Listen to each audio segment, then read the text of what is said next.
है एवरीवन, क्या हाल चाल है। उम्मीद करता हूँ कि सब बढ़िया ही होंगे। सो आज देखने वाले हैं एवेंजर्स वर्सेस बियॉन्डर पार्ट 8।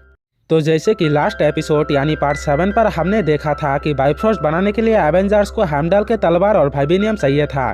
एवेंजर्स को हेमडल के तलवार तो मिल चुकी थी, लेकिन उन्हें अब वाइब्रेनियम की जरूरत है। और जिसके बाद टोनी एंटमैन और मिस मार्वल को वाइब्रेनियम लाने भेजी थी। लेकिन एंटमैन और मिस मार्वल जब वाइब्रेनियम ढूंढने गई थी तब उन्हें रेड स्कल पकड़ लिया था और उनके साथ साथ टाइफॉइड मेरी को भी पकड़ लिया था, क्योंकि बैटल ओल्ड में बियॉन्डर के अलावा टाइफॉइड मेरी ही एक आखिरी शख्स था जिसे वाइब्रेनियम तक पहुंचने का रास्ता पता था। फिर रेड स्कल एंटमैन के हेलमेट निकलकर उसे और मिस मार्वल को जेल में डाल दिया था। साथ ही वो टाइफॉइड मेरी को भी बाहर शिप में लटका दिया था जब तक वो रेड स्कल को वाइब्रेनियम तक पहुंचने का रास्ता ना बताए। और इसी के साथ वो एपिसोड यानी पार्ट 7 वो ही खत्म हो गए थे। फिर उसके बाद क्या हुआ वो हम आज का इस एपिसोड यानी पार्ट 8 पर देखेंगे। तो मेरे साथ इस एपिसोड के अंत तक बने रहना। और हाँ, अगर आप लोग पार्ट 7 नहीं देखे हो तो उसका लिंक मैं डिस्क्रिप्शन पर दे दूंगा। तो अब बढ़ते हैं पार्ट 8 की तरफ। तो पार्ट 8 के शुरुआत में हम देखते हैं कि एंटमैन मिस मार्वल की मदद लेकर उस जेल से आजाद हो जाता है और उधर बाहर टाइफॉइड मेरी को कुछ सीढ़ियां तंग कर रहे थे। मिस मार्वल एंटमैन से कहती है कि तुम जाकर अपना हेलमेट ढूंढो और तब तक मैं टाइफॉइड मेरी को आजाद करती हूँ, क्योंकि टाइफॉइड मेरी ही एक आखिरी उपाय है जो हमें वाइब्रेनियम तक ले जा सकता है। और इतना कहकर मिस मार्वल तुरंत जाकर टाइफॉइड मेरी और उसके पेट मंकी को आजाद कर देती है। लेकिन टाइफॉइड मेरी को आजाद करते वक्त क्रॉसबोन उन्हें देख लेता है और वो उन पर हमला कर देता है। दूसरी तरफ एंटमैन जब अपने हेलमेट लाने रेड स्कल के रूम पर जाता है तब रेड स्कल उसे देख लेता है और वो उस पर हमला कर देता है। और तभी वो मिस मार्वल और टाइफॉइड मेरी क्रॉसबोन से भागता हुआ उस रूम पर आ जाता है। क्रॉसबोन भी शोर मचाता हुआ उस रूम पर आ जाता है और इसी मौके देखकर टाइफॉइड मेरी के पेट मंकी जिसका नाम था कोको वो रेड स्कल से एंटमैन के हेलमेट छीनकर उसे वापस कर देता है। अपना हेलमेट मिलते ही एंटमैन छोटा होकर रेड स्कल और उसके सेना पर हमला कर देता है और जिसके बाद इनके बीच एक लड़ाई होता है।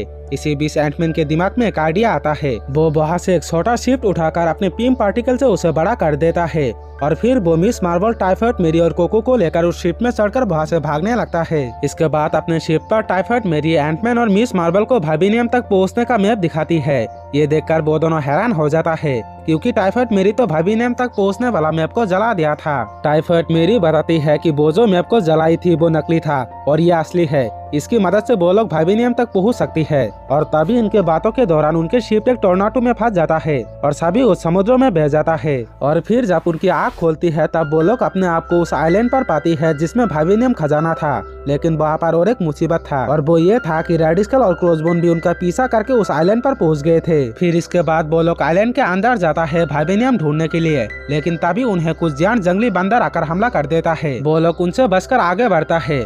आगे जाकर वो लोग जमीन खोदता है। जमीन के नीचे उन्हें वाइब्रेनियम और खजाना तक पहुंचने का एक रास्ता दिख जाता है। फिर जब वो लोग उस रास्ते से जमीन के गहराई में जाता है तब उन्हें वहाँ ढेर सारा खजाना और वाइब्रेनियम मिल जाता है। कुछ खजाना और वाइब्रेनियम लेकर वो लोग जब जमीन से बाहर आता है तब वो लोग बाहर रेड स्कल और उसके सेना को देखता है, जो खजाना और वाइब्रेनियम तक पहुँचने के लिए चुपके से उनका पीछा कर रहा था। इसके बाद Red Skull Ant-Man Miss Marvel और टाइफॉइड मेरी को गिरफ्तार करके वाइब्रेनियम और खजाना को वहाँ से सप्लाई करने लगता है। Red Skull Ant-Man Miss Marvel और टाइफॉइड मेरी से कहता है कि ये जगह ही तुम लोगों की आखिरी जगह है, अगर कोई आखिरी इच्छा है तो बताओ। जिस पर टाइफॉइड मेरी कहती है कि मेरी आखिरी इच्छा पर मैं गाना गाने चाहती हूँ। और इतना कहकर वो जोर जोर से गाना गाने लगती है और उसके गाना सुनकर वहाँ उसके पेट मंकी कोको आ जाती है। दरअसल वो गाना नहीं बल्कि कोको को वहाँ पर बुलाने का एक सिग्नल था। और यहाँ पर हम देखते हैं कि कोको अपने साथ उस आइलैंड के सारे मंकी को भी लेकर आई है, जो आते ही रेड स्कल और उसके सेना पर हमला कर देता है। और जिसके बाद इनके बीच एक लड़ाई होता है और इस लड़ाई में बंदर सेना रेड स्कल के सेना को हरा देता है। फिर एंटमैन एक प्लेन बनाता है और वो मिस मार्वल की मदद लेकर एक बूबी ट्रैप बनाता है जिसमें वो रेड स्कल और क्रॉसबोन को फंसा देता है।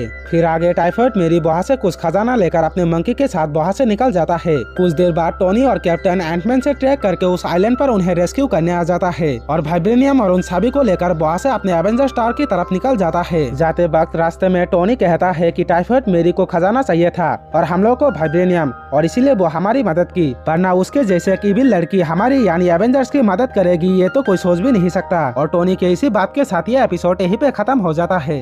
और अब इसका अगला एपिसोड यानी पार्ट 9 पर हम ये देखेंगे कि कैसे एवेंजर्स हेमडल की तलवार और वाइब्रेनियम से बाइफरोस्ट बनाएगा और क्या यह बात बियॉन्डर को पता नहीं चलेगा कि एवेंजर्स फिर से उसके कामों में टांग उड़ा रहा है। और अगर पता चल गया तो बियॉन्डर इस बार एवेंजर्स का क्या हाल करेगा, वो जानने के लिए प्लीज आप लोग इस वीडियो को एक लाइक और चैनल को सब्सक्राइब करके बेल आइकन को ऑल पे दबा देना, ताकि वो एपिसोड यानी पार्ट 9 आने के साथ साथ ही आप लोगों तक नोटिफिकेशन पहुँच पाए।